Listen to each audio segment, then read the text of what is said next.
Kwa verse. Safari moja Mgiriki moja alipita humu, anajitapatapa humu, anasema mimi Tanzania yote, serikali yote ya Tanzania iko mfukoni mwangu. Sasa mshezi sana. Serikali yote ya Tanzania iko ana mfuko mpana kiasi gani?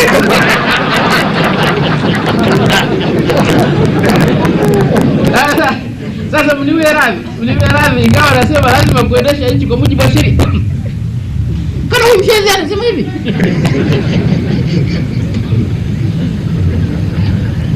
Nikajua anahonga watu. Hawezi kusema hivyo bila kwamba anahonga watu. Lakini vigumu sana kumpata. Kwa lakini hata hivyo nitamfundisha. Nikamtia ndani.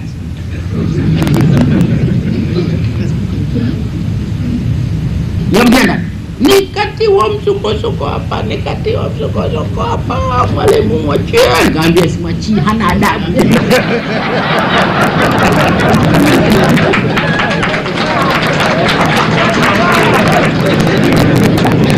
Mzee Kenyatta akaniletea ujumbe, bwana huyu mtu tunamfahamu, mwachie. Ngambia simwachi.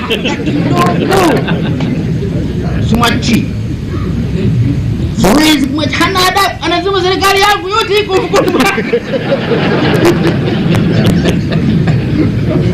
Simwachi hata kidogo. Kaambia huyo mama aliyetuma na Kenya, atakaambia nenda mwambie mzee namheshimu sana, lakini huyu hatoki.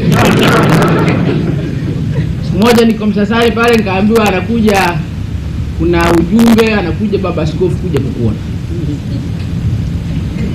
Basi anatoka wapi? Atoka Kenya. Akaja baba askofu wa Greek Orthodox Church. Unajua akaja Msasani kwangu pale. Kaambia bwana na ujumbe wako. Kaambia njoo tuende katika chumba. Pale Msasani na kachumba kangu kadogo pale. Kaambia njoo tuende katika chumba kangu.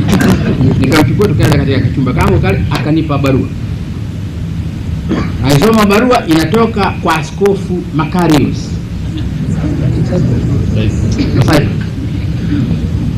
Mwalimu tafadhali umwachie huyo. Mwachie huyo. Basi nikamwambia baba askofu, tazama baba askofu, huyu mtu mshenzi, nadhani hata nyinyi mnajua kwamba ni mshenzi. Wamenifuata watu wengi pamoja na kaka yangu, sababu kaka yangu alikuwa na marafiki zake Magiriki, wakanifuata hapa Christmas, wakajazana tele hapa. Nikaambia kaka yangu acha hiyo bwana, au hawa mimi sikubali. Nikamwambia wamenifuata watu wengi, nataka nimwachie. Nimekataa.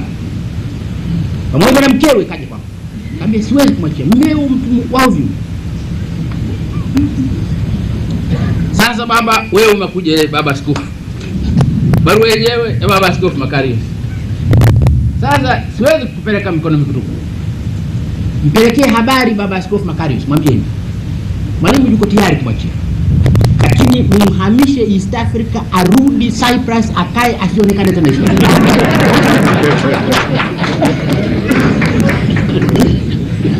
Nikaletewa assurance ile na baba askofu, nikamheshimu, nikamwachia. Sijui kama aliwahi kurudi, lakini nipate kumsikia tena.